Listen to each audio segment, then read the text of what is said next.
Good afternoon. My name is Gaetano Lotriciano, and I'm the Associate Dean for the Innovative and Collaborative Pedagogy here at George Washington University in Washington, D.C.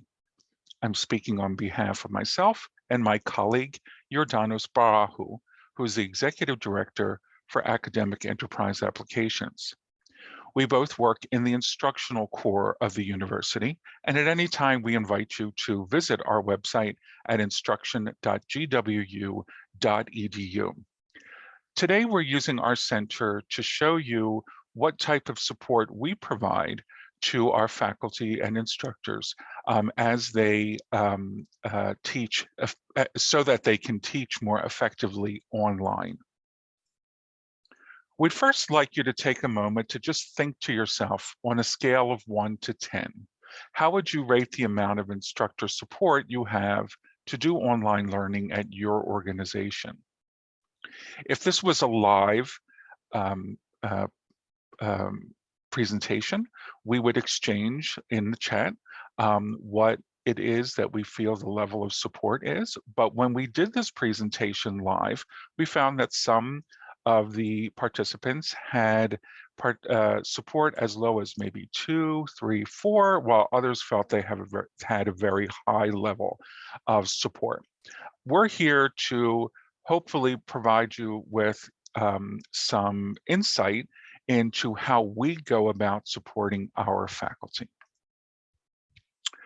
The Instructional Core for Advocacy, Research, and Excellence in Teaching and Learning, or ICARE, has 3 pillars. One is advocacy, which we include instructional continuity, educational open resources, digital fluency, early career development, ongoing faculty development, and affordability. We feel these are important aspects of what our role is as advocates for faculty and their needs when online learning. In our research pillar, we try to create environments where we can have learning laboratories, either in the classroom or possibly even in spaces and virtually within our library system where the instructional core lives. We work and help faculty conduct the scholarship of teacher and learning, and we conduct learning analytics as needed. Excellence for us in online coursework is a GW-wide online quality standards, which have been supported by our Faculty Senate, and we utilize mostly Quality Matters, but also other types of rubrics that ensure that the standard of our online coursework is one that's recognized by others. We do this both by training faculty to be able to apply the rubrics and also help them as they design coursework. We have a team of designers, course designers, who work with our media personnel and also our librarians to ensure that faculty have everything they need as they go through the process of course design or possibly refresh and renew. We create technology enhancements as required to ensure that we can provide students with the best experience possible. And we have high-level collaborative strategies that ensure that not only the career professionals that work within our center are highly collaborative, but that we strike the proper balance between instructors, their expertise, and the expertise of the career professionals that serve them. And of course, to us, excellence in online coursework is highly dependent on accessibility, and we work very hard to try to constantly raise awareness and also do our part to ensure that online learning is highly accessible for all. We're going to show you a video that we hope you enjoy. This is professional video developed by our team. These are snippets from different courses. You'll notice they don't make a coherent story. This is the work we do to help faculty who really want to put a professional spin on either their lectures or some part of a presentation related to their discipline. And this is the type of work that involves all members of our instructional staff to develop.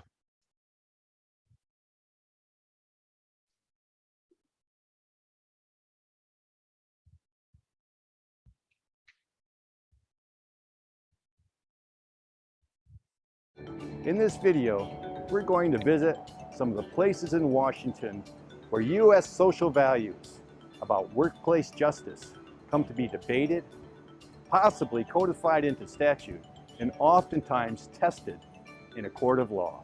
Amelia and I are pleased to welcome you to this 4-week-long online course designed to prepare you for your participation in the Kubi4 Field School. This course will play an important role in ensuring that you have a strong baseline level of knowledge that will help enrich your 6-week experience in Kenya.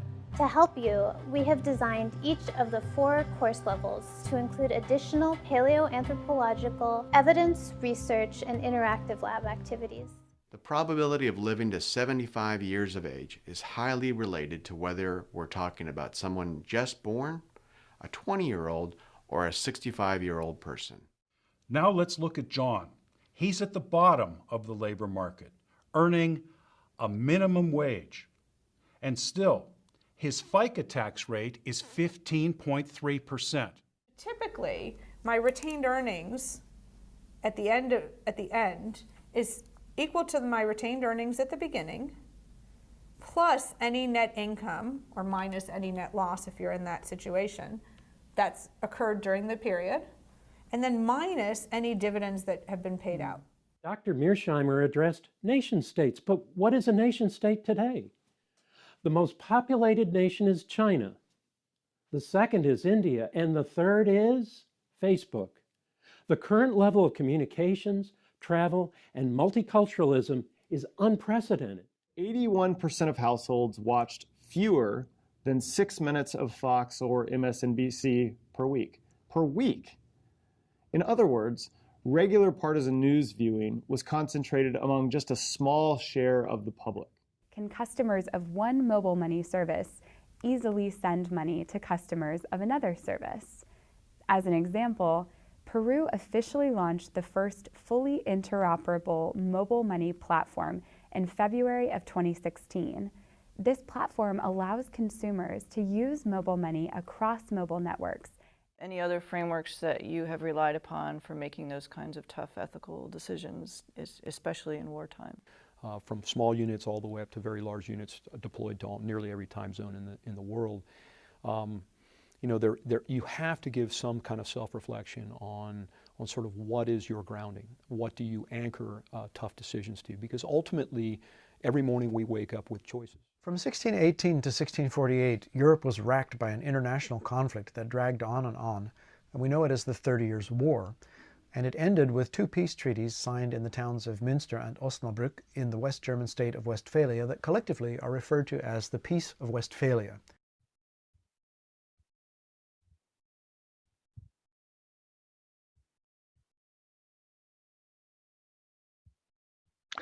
So as you could see, there are ways in which our center can highlight individual faculty and the message they have for their students.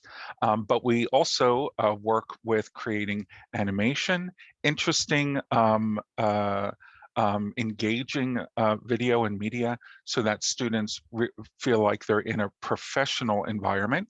And this work is all part of a design process, which includes designers, media personnel, animators, evaluators, and as you saw at the very end, a very clear review of the Quality Matters rubric.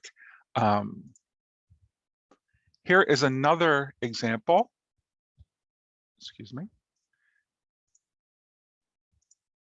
Here is another example of how we provide online faculty with the resources they may need just in time.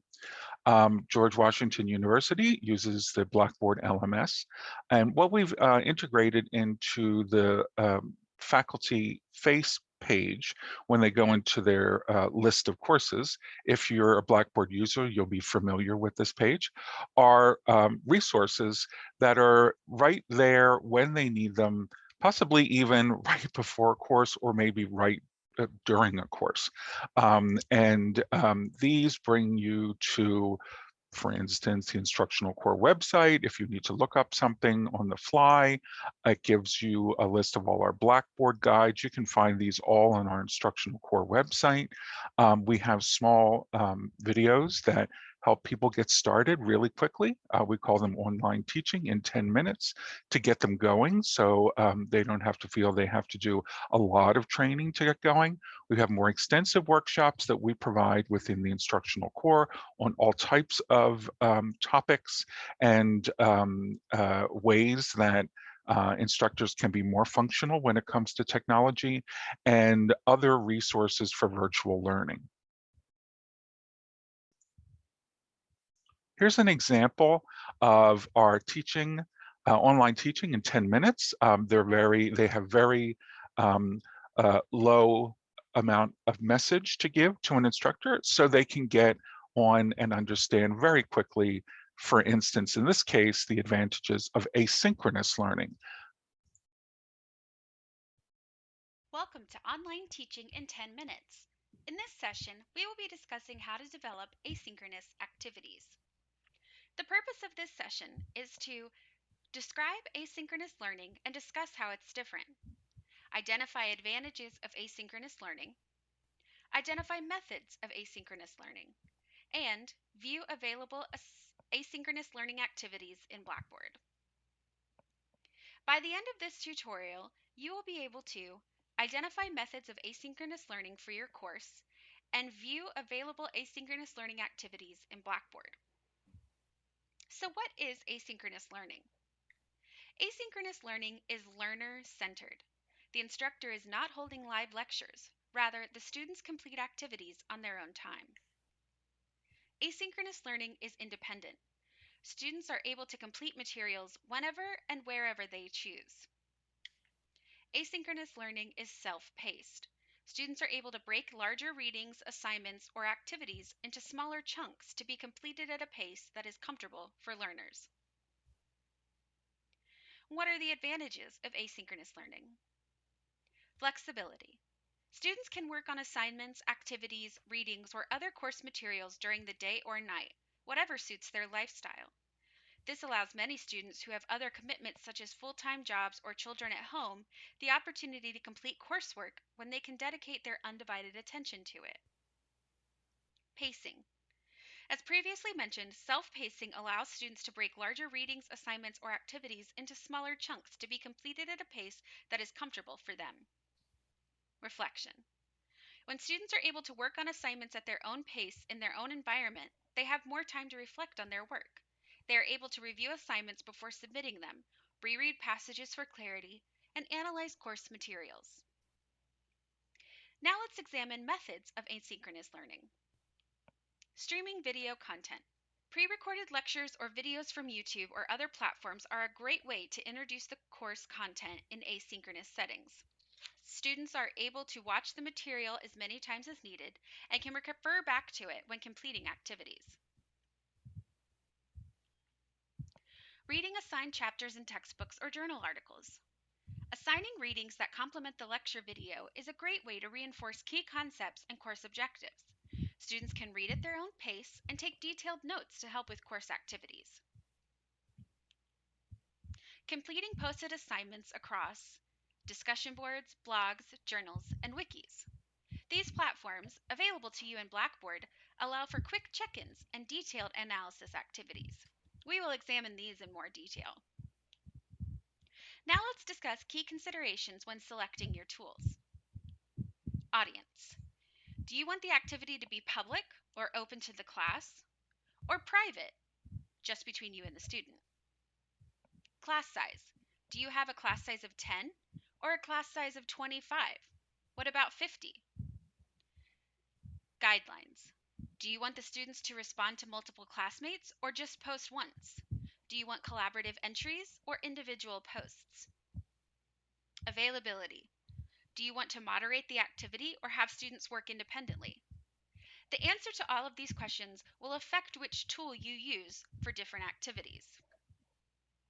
Discussion boards can be used in a variety of ways. Introduce yourself to the class. This is an easy way for students to get to know each other in an online setting. Have a few required questions for students to answer as an easy prompt. Analyze passages from journal articles or the textbook. Provide students with a question or prompt about the reading. This can be a larger philosophical question or a more specific question about a particular topic. Discuss specific topics related to weekly modules. Have students link together ideas and concepts from the lectures and readings. Provide students with a specific question or writing prompt. Review for midterm and final exams. This is a great way for students to ask questions about the upcoming midterm and final exam. Students can answer each other's questions and the instructor can moderate for accuracy. Unique settings. One unique setting for discussion boards is that the instructor can have students answer a question before they see anyone else's discussion board. This allows for more independence and forces students to really think about the answer on their own. Blogs are very similar to discussion boards, but also have a few other uses. Introduce yourself to the class. Like the discussion board, this is an easy way for students to get to know each other in an online setting. Have a few required questions for them to answer as an easy prompt. Analyze passages from journal articles or textbooks.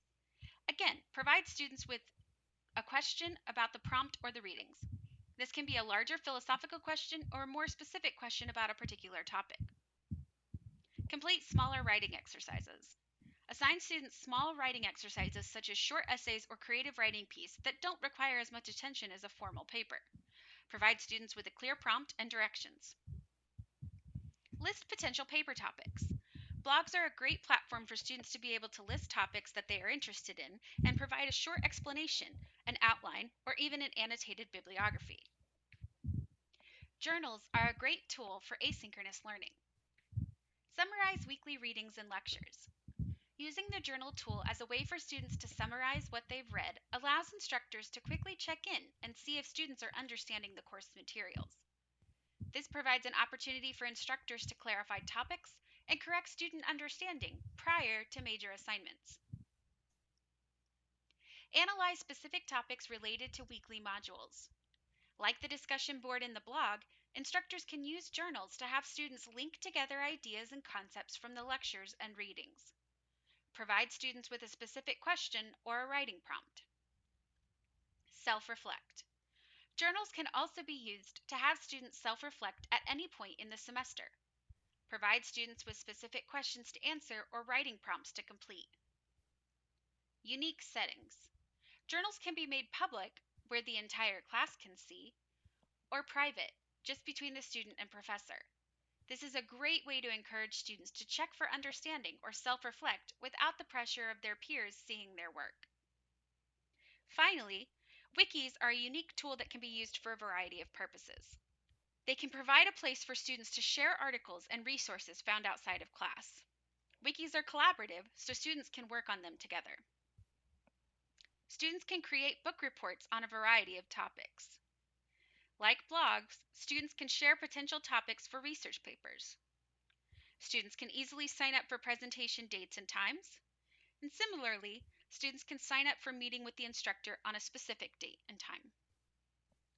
So what comes next? If you would like further step-by-step guidance, GW's Instructional Technology Lab has many guides on using Blackboard tools, including discussion boards, blogs, journals, and wikis. Visit itl.gwu.edu/faculty-guides to find guides and a video on steps to create discussion boards. Workshops and consultations are also available. Email instructioncore@gwu.edu.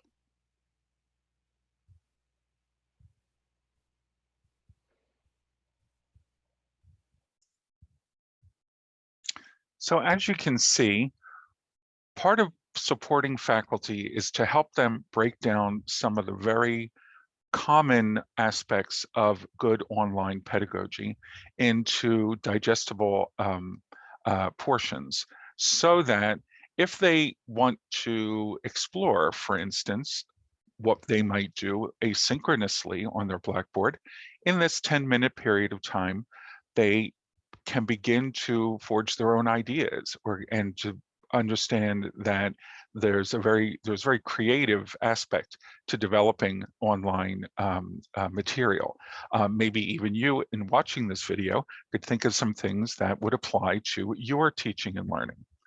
So support also not just with the professionals and the necessary equipment and media and so forth, like we saw in the first example, but in this example, teaching faculty what online pedagogy is, making it accessible for them, and breaking down what for some is a seemingly difficult space to navigate.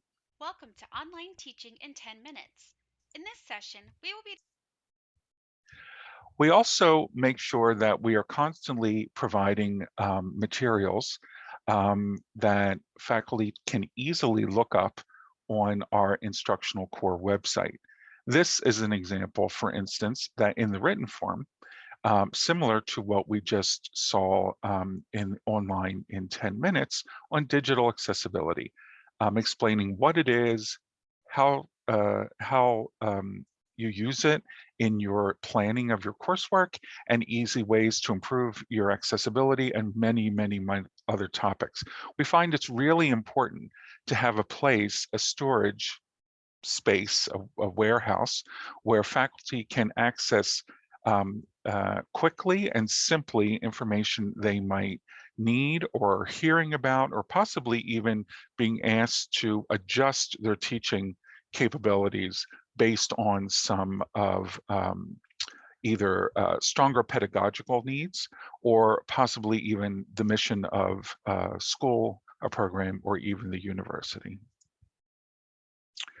So what we do here in the instructional core is really provide professional instructional staff to the faculty so that they can meet the needs of their students primarily, and then also develop their own abilities to do good online learning.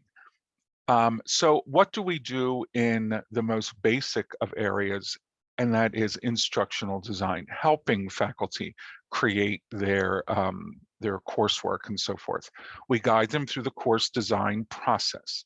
We plan the course goals and learning objectives with them, helping them write them and make sure they're aligned possibly with program objectives, ideas for assessment, sometimes creative ideas for assessment, more than the ones they're used to using, and ways to make the course engaging for the student. We help them develop content, media and graphics, collect readings, and content to Blackboard. So it's sort of a one-stop shop. We use Quality Matters rubric, as I've explained to you, to ensure courses meet a high standard that GW expects for its online coursework.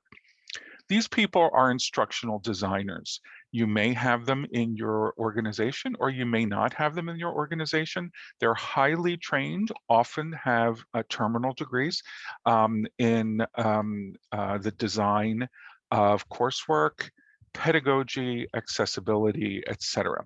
And they will work with a faculty member probably over the course of several months, and liaison with them with the other types of staff that are necessary to reach the goal of the faculty member. Instructional technology is also really important. Providing consistent and regular workshops so the faculty can become comfortable with the technologies we give them to use. Having one-on-one consultations so that we can sit with faculty who may even have trouble navigating, and make sure we can make it as easy and stressless as possible when they're trying to navigate these tools. Self-help and just-in-time online resources are equally as important. So we have a hotline that can be called 24/7 when the same hours that the library is open, and they can speak with either our professionals that are hired by George Washington, or the hotlines we have for help centers with specific projects, all of which are available 24/7. You'd be surprised how many people work at 3, 4 o'clock in the morning, even on holidays.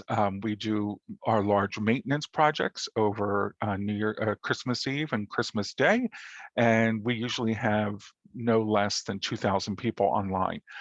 So it's important to have support that's available around the clock.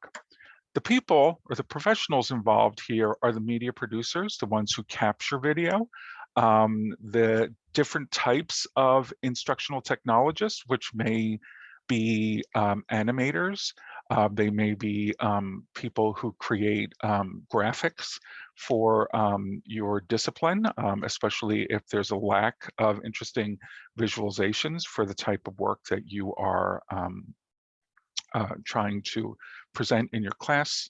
And of course, what we do probably the most of is LMS support.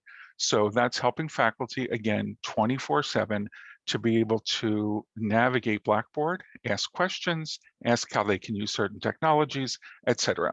So this is another department in our center that is critical to faculty success when it comes to use of technology.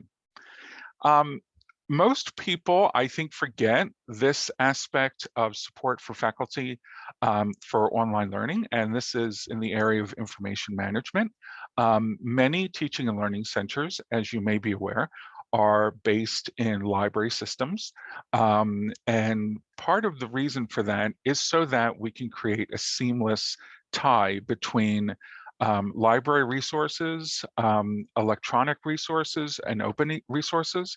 The people who actually deal with the management of information, all different types of librarians, but more importantly, it gives an opportunity for the librarians to work very closely with the instructional staff so that when you're working with faculty, we can recommend newer or more cost-effective materials for students so we can make their education more affordable, or possibly even use materials that are already available on the internet, on YouTube, that can take the place of maybe other more clunky or less attractive resources for content that are available in syllabi. We here at GW have a very strong commitment to advocating for open educational resources to make the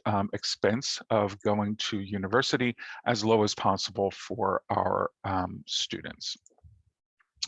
Lastly, and in many ways, most importantly, is faculty development. This is another department in our same teaching and learning center where we focus on more so changing the requirements and challenges of faculty instructors, developing ways to focus on teaching techniques and not just design, but rather how people teach and the techniques that they use in their classroom or online. We do both.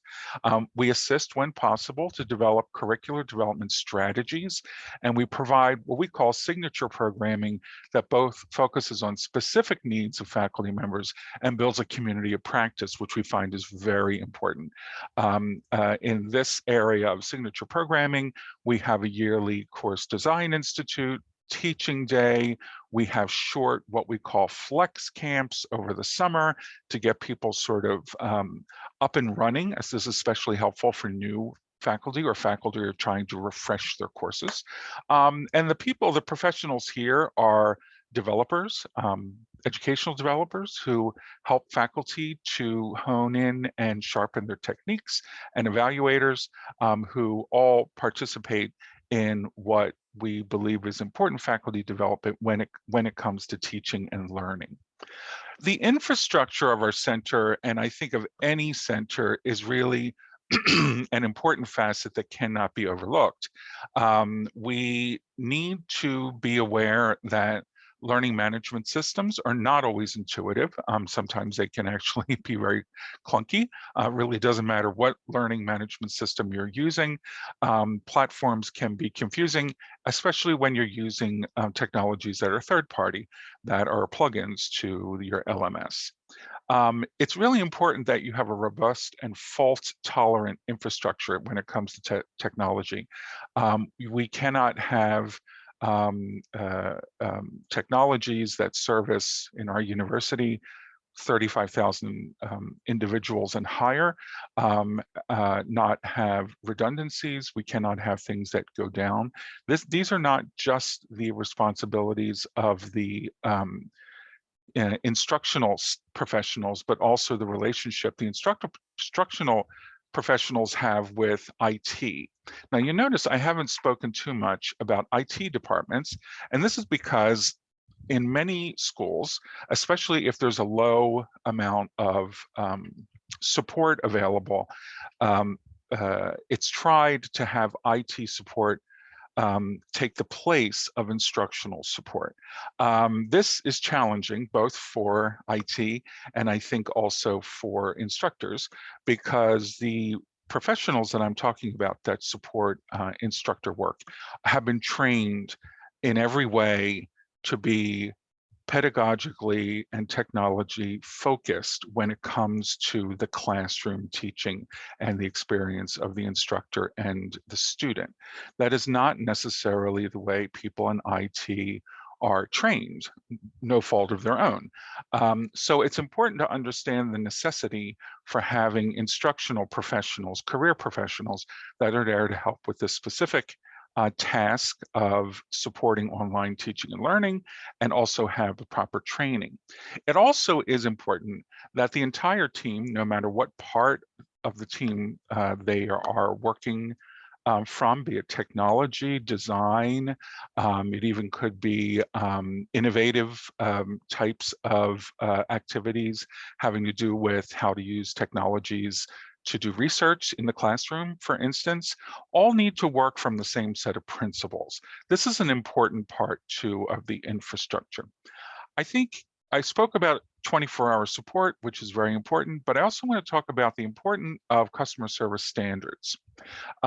Like all help centers, we are strongly committed to the idea that we are service oriented and that the way that we interface with the instructors, our customer service acumen, is just as important as the talent and the skills that we provide in the areas that we work in when it comes to teaching and learning. And I already discussed the idea of common knowledge principles that are embraced across teams. So I think for some people, what I provided may be redundant. You have these in your organization. You may have more than we have in our organization. We're just providing you with this as an example to give you an idea of how we service the instructors and students here at George Washington University. But you may be asking yourself, where do I start? Where can I find resources that might already exist in my organization? And how can I begin to develop what we might need? And I think those are questions many organizations are still asking themselves when they don't have enough support or the proper type of support. And certainly in this post-pandemic era, our approach to online learning is shifting. I don't even want to say we're in the new place yet. We're sort of shifting from that remote pedagogy that we used in the emergency of the pandemic to now wanting to continue doing some online work, but understanding that there's more to it than just having a Zoom meeting. I would say first step would be to contact your libraries and academic innovation, or whatever your system is called.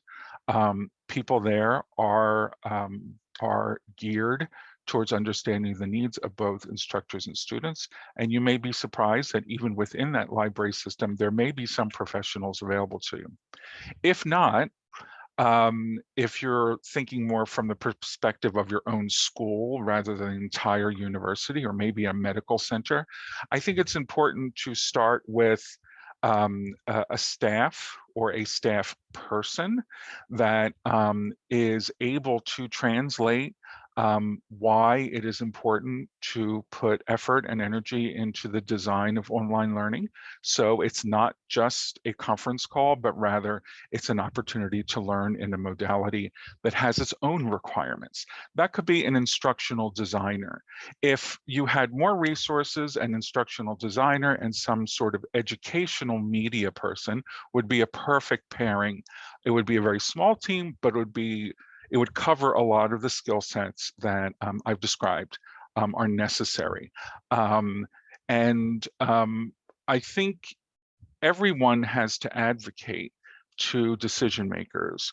Why is it important that online learning be supported appropriately? I don't want to say properly, but appropriately to the mission of the university. I don't think any of us are going to see less online learning, but rather more online learning.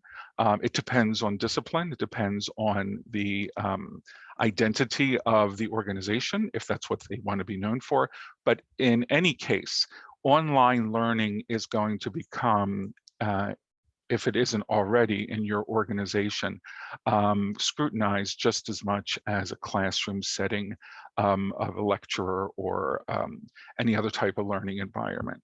So we have to advocate why having professionals and people to support instructors in online learning are different needs than possibly the support that goes on in the classroom.